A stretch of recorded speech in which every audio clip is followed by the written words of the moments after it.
తీసుకుని అడగపోతాడు ముందా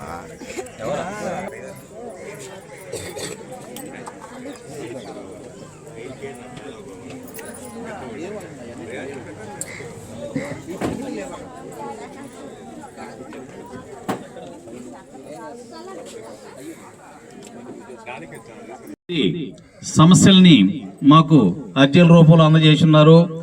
వాటిలో ఎక్కువ భాగం ఇళ్ల స్థలాలు, ఇళ్ళు ఇవే ఎక్కువ ఉన్నాయి. మిగిలినవన్నీ దాదాపుగా బాగానే ఉన్నట్లున్నాయి. కాబట్టి ఆ ఇళ్ల స్థలాలు వాళ్ళ పేర్లు కొత్తగా ఇళ్లకి అప్లై చేసినప్పుడు వాళ్ళకి ఆల్రెడీ నమోదైనట్లుగా చూపిస్తుంది. కాబట్టి ఆ సమస్య రాష్ట్ర వ్యాప్తమైన సమస్య అది.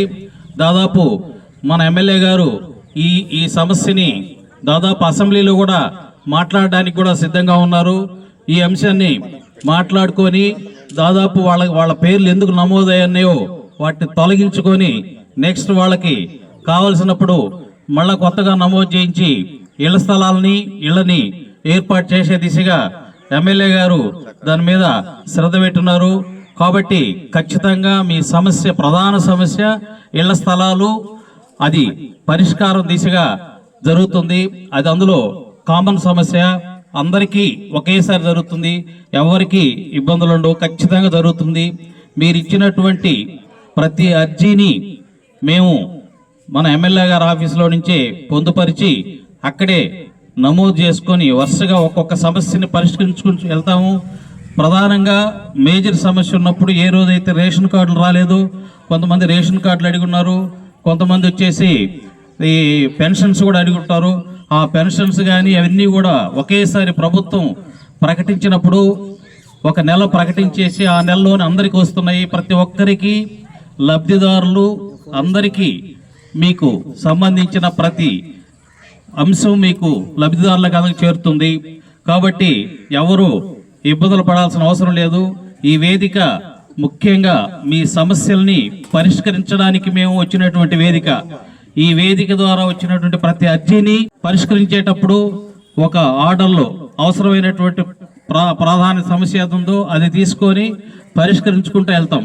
తర్వాత ఒక అంతకుముందే చెప్పున్నారు నీటి సమస్య ఒకటి జగనన్న కాలనీలో, వాటి వరకు మాత్రం సచివాలయంలో శివన్నతో చెప్పి ఒక ట్యాప్ ఒకటి అక్కడక్కడ జంక్షన్ లో ట్యాప్ వేయించమని ఉన్నారు. అది ఖచ్చితంగా మున్సిపల్ పరిధిలోకి వచ్చినటువంటిది. వాళ్ళకి తెలియపరిచి వాళ్ళకి మంచినీటి వస్తుంది అంతకుముందు అడిగినప్పుడు కూడా ట్యాంకర్లు పంపించున్నాము. ఈ ఏరియాలో ఇక్కడే ఎక్కువ భాగం సమస్యలు ఉన్నాయి. అన్నీ కూడా దాదాపు మీరు కబురు పంపిన తర్వాతనే ఎమ్మటే పరిష్కరించగలిగినటువంటి నాయకులు అందుబాటులో ఉంటారు. మీకు ఎప్పుడు ఏ రూపంలోనైనా మాకు తెలియపరిస్తే ఎమ్మటే సైనికుల్లాగా మా కూటమి ప్రభుత్వ నాయకులు ఎప్పుడు అందుబాటులో ఉంటారు. ఎప్పుడైనా ఏ రూపంలోనైనా మీరు మాకు తెలియపరిస్తే వచ్చి ఏ సమస్యనైనా అక్కడికక్కడే పరిష్కరించి, లేదంటే ఎమ్మటే మా వాళ్ళంతా ఎవరు వచ్చినా ఏ కార్యకర్త అయినా వచ్చి మీకు అక్కడ పరిపూర్ణంగా చేసేసి వెళ్ళిపోతారు, చేయించేసే వెళ్ళిపోతారు. పారిశుధ్యము ఉంది అన్నారు, టక్కన అక్కడికక్కడే తెల్లారేటప్పటికల్లా మన నాయకులు అందుబాటులో ఉన్నోళ్ళు వచ్చి అక్కడికక్కడే పరిష్కారం చేసిపోయారు. అదేవిధంగా ఏ సమస్యనైనా కాకితో కబురు పంపినా కానీ అందుబాటులోకి లోకల్గా ఉన్న నాయకులు, వార్డులో ఉన్న ఇన్ఛార్జీలు, క్లస్టర్లు, మున్సిపల్ అధికారులు కానీ ఎవరైనా వచ్చి పరిష్కరించేదానికి సిద్ధంగా ఉన్నారు. కాబట్టి ఈ అంశాన్ని ఎవరు వేరేగా భావించకుండా ఏదో తొందరపడేశారు వచ్చేస్తారు పోతారు అనుకోకుండా మీరు చెప్పిన సమస్యని మేము పరిష్కరించామా లేదా అనే ఒక్క పాయింట్ని జాగ్రత్తగా పరిశీలిస్తే చేయగలుగుతున్నాము. కాబట్టి ఇలాంటి సమస్యలు ఏదున్నా మా దృష్టికి ఇదే కాదు, నెక్స్ట్ కూడా వచ్చినప్పుడు మళ్ళా మీకు ఏ సమస్య ఉన్నా పరిష్కరించేదానికి సిద్ధంగా ఉన్నాము. కాబట్టి ఈ అవకాశాన్ని మీరు సద్వినియోగం చేసుకున్నందుకు అందులో ఇక్కడ ఉన్నటువంటి నాయకులకి అందరికీ ధన్యవాదములు. మన ఇళ్లలో ఉన్న చెత్తని ఎక్కడో ఒక మీరు డస్ట్బిన్ పెట్టుకొని బయట పెట్టుకుంటే వాళ్ళు వచ్చి ఎత్తుకెళ్తుంటారు మామూలుగా సహజంగా. ప్రతిరోజు 4 గంటలకి ఈవినింగ్ ఉంటాడు, సాయంత్రం. కాకపోతే మన వాళ్ళు ఏం చేస్తున్నారంటే దయచేసి మీరు కూడా సహకరించాలి. ఎందుకంటే అంతా ప్రభుత్వమే వచ్చి ఇంట్లో చేసుకోబోరు కదా. మీరు సహకరిస్తే మీ ఇళ్ళ దగ్గర ఉన్నటువంటి చెత్త కానీ ఏదైనా కొద్దిగా సిస్టమేటిక్గా కానీ మీరు చేసి పెడితే వాళ్ళు తెచ్చుకోబోతారు. కాబట్టి దయ ఉంచి మీరు కూడా అందరికీ సహకరిస్తే పారిశుద్ధ్య కార్మికులకు కూడా మనకి ఎలాంటి చెత్త ఉండదు. మన చెత్త మనం వేసుకోవడం వల్ల మనకు కూడా బాధ కలగద్ది, నష్టం కలగద్ది, వ్యాధులు వస్తాయి. అదేదో కొద్దిగా కావాలంటే కాల్ చేసి ఫోన్ చేయండి. ఒక దిక్కున వేసేసి ఎక్కువగా వేసేసి ఏమన్నా మనం పోయి ఇబ్బందులు కలిగించినారు మాకు అనేటివి లేకుండా తెలియపరిస్తే ఎప్పుడైనా వస్తారు వాళ్ళు. రోజు వస్తారు. ఉదయాన్నే మీరు ఏదన్నా పనులకు పోతారు కాబట్టి అందుబాటులో లేనప్పుడు సాయంత్రం అయినా కానీ అందుబాటులో ఉండేటట్టుగా సాయంకాలం 4 గంటలకే వచ్చేలాగా ఏర్పాటు చేస్తున్నాము. ఎలాంటి ఇబ్బంది లేకుండా జరుగుతుంది. ఆ సమయాన్ని గుర్తుపెట్టుకోండి, 4 గంటలకి. సభ్యులు శ్రీమతి వేమిరెడ్డి ప్రశాంత్ రెడ్డి మేడం ఆదేశాల మేరకు సమస్యల పరిష్కార వేదిక ప్రజల వద్దకు వెళ్ళి ప్రతి వార్డులో అక్కడ ఉన్నటువంటి సమస్యలు తెలుసుకొని మరి సచివాలయ సిబ్బందికి ఆ యొక్క ఏ డిపార్ట్మెంట్ ఉందో ఆ డిపార్ట్మెంట్ అధికారులకు తెలియజేయటం, ఆ సమస్యలు వీలైనంత సత్వరమే పరిష్కారం చేయాలనే దిశతోనే ఈరోజు ఈ కార్యక్రమాన్ని పెట్టాం. ఈ కార్యక్రమం మీకు ఎమ్మెల్యే గారు వచ్చినట్లుగానే ఫీల్ అవ్వండి. మరి ఇచ్చినటువంటి ప్రతి అర్జీ కూడా ఎమ్మెల్యే గారే పరిశీలిస్తారు. ఎమ్మెల్యే గారు దీనికోసం ఒక ప్రత్యేకంగా విభాగాన్ని పెట్టి కొంతమంది ఎంప్లాయీస్ని పెట్టి దాన్ని ఫాలోఅప్ చేస్తూ సిస్టంలో నమోదు చేసుకుంటున్నారు. ఆ సిస్టంలో నమోదు చేసుకుని ఏదైతే ప్రయారిటీ ఎంత త్వరగా పరిష్కారం అంత త్వరగా పరిష్కారం చేస్తారు. కానీ ఎక్కువ మేజర్గా ఒక జటిలమైనటువంటి పరిష్కారం ఇక్కడ అందరికీ సిస్టంలో ఇళ్ళు పట్టాలు ఇచ్చినట్లు నమోదయ్యి ఉన్నాయి.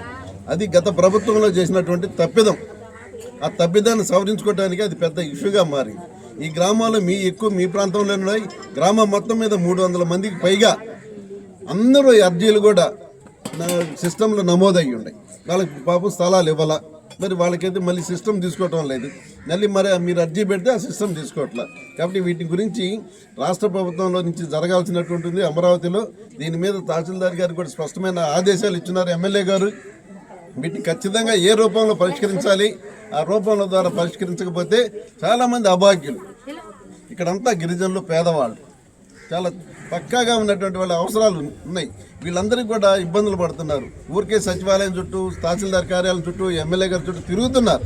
కానీ వాళ్ళకున్న సమస్యని మేడం గారు ఖచ్చితంగా అర్థం చేసుకున్నారు. మేము వివరించి ఉన్నాము. కాబట్టి సత్వర పరిష్కారం చిక్కుతుందని కూడా నేను ఆశిస్తున్నా. కాబట్టి ఎవరు కూడా బాధపడొద్దు, ఖచ్చితంగా మీకు వస్తాయి. కొత్త అర్జీలు అంటే ఒక ప్రయారిటీ వస్తుంది. ఈ సిస్టంలో నమోదయ్యి మళ్ళీ మీ అర్జీ తీసుకోవట్లేదన్న వాళ్ళకి మాత్రం ఖచ్చితంగా త్వరలో పరిష్కారం జరుగుతుంది. రెండవది, ఇవాళ ఉదయాన్నే బుచ్చిరెడ్డిపాలెంలో ఎంపీ గారు, ఎమ్మెల్యే గారు ఉదయాన్నే వచ్చారు.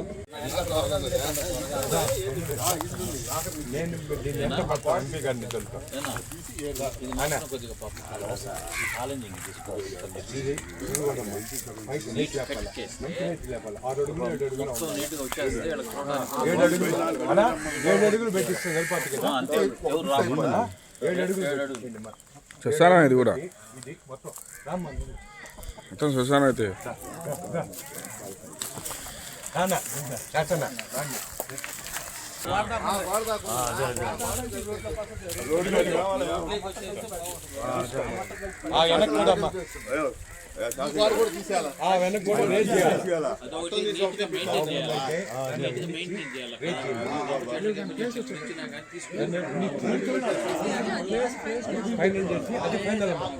అది ఫైనల్.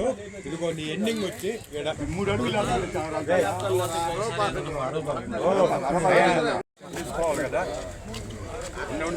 అన్న ఫస్ట్